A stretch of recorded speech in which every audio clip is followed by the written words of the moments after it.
Como as mulheres deveriam realizar o agachamento para ter o máximo de eficiência no trabalho de coxas e glúteos. É exatamente isso que eu vou ensinar para você aqui nesse vídeo. Então fica comigo até o final, porque literalmente eu vou entregar para você todo o passo a passo de como executar esse que sem dúvidas alguma é um dos melhores exercícios para o teu treino de coxa e também de glúteo.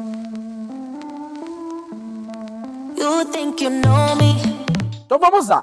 Quero começar falando aqui sobre a base. Posicionamento dos pés. E como é que eu posiciono os pés no agachamento? Você vai utilizar como referência aqui, ó, a largura do seu quadril. Então os pés eles ficam afastados da largura do quadril ou mais, numa posição que é confortável para você. Às vezes é largura do quadril, às vezes é um pouquinho mais afastado. Então utilize uma posição que seja confortável para você, desde que você consiga manter aquilo que a gente chama de alinhamento mecânico dos membros inferiores preservado. Adri, o que é esse alinhamento? É um alinhamento que precisa existir. Quando a gente traça aqui, ó, uma linha que vem do teu quadril até o teu joelho, isso daqui tem que estar mirando lá no dedo médio do teu pé aproximadamente. Então o que não pode acontecer no agachamento? Às vezes a pessoa vai, vou usar uma base mais afastada. Aí a pontinha do pé roda para fora, o joelho roda internamente e a pessoa agacha. Aí às vezes sente desconforto no joelho. E o problema é o agachamento. Não, o problema é que tu não está alinhando os membros inferiores da maneira que tu deveria alinhar. Então quando tu for fazer o agachamento, largura do quadril ou mais, numa posição que é confortável para ti, que tu consiga manter esse alinhamento. Então quando tu traça uma linha que vem do quadril até o joelho, isso daqui tem que estar mirando o dedo médio do pé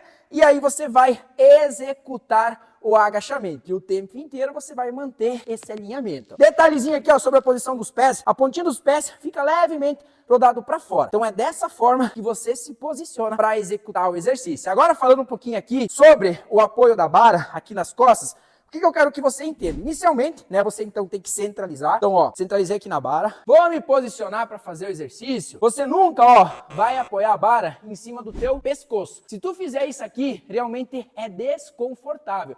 Realmente vai doer essa região. Então, o que você vai fazer? Centraliza, peito aberto, você vai fechar fecha uma escápula contra a outra. Quando tu faz isso, tu vai ver que esse trapézio aqui, tem tônus nele. E é nessa região aqui, que você vai apoiar a barra. Nada disso daqui. Apoia a barra em cima do trapézio. E o tempo inteiro, na tua cabeça, tu vai pensar em manter o peito aberto e, fechar uma escápula contra a outra. E sustentar isso durante a execução. Um outro detalhe que faz toda a diferença. Um erro muito comum no agachamento é o quê?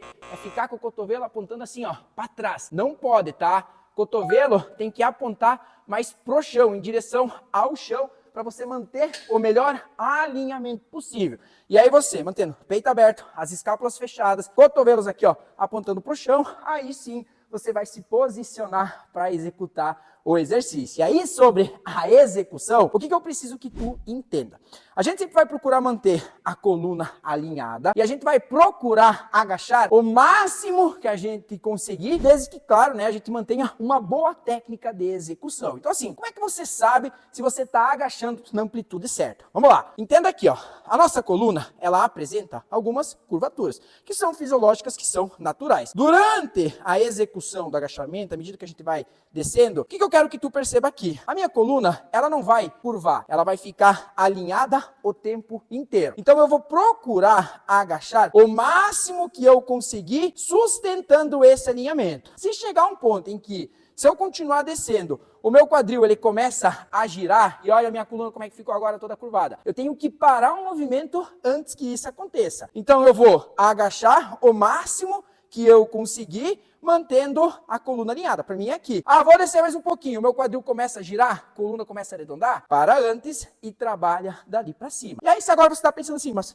Adri, se eu faço isso, o meu movimento ele fica mais curto. Minha sugestão para você, agache, como eu recomendei, vai somente até onde você consegue manter o alinhamento adequado que eu ensinei para você aqui nesse vídeo. E em conjunto a isso, faça exercícios de alongamento e de mobilidade. Porque à medida que tu for melhorando a flexibilidade dos seus músculos, à medida que tu for melhorando tua mobilidade articular, automaticamente a tua amplitude de movimento, ela também aumenta. Então é dessa forma que você deve fazer. Então agora olha só, vou me posicionar aqui, centralizei, apoio a barra sobre o trapézio, tirei a barra.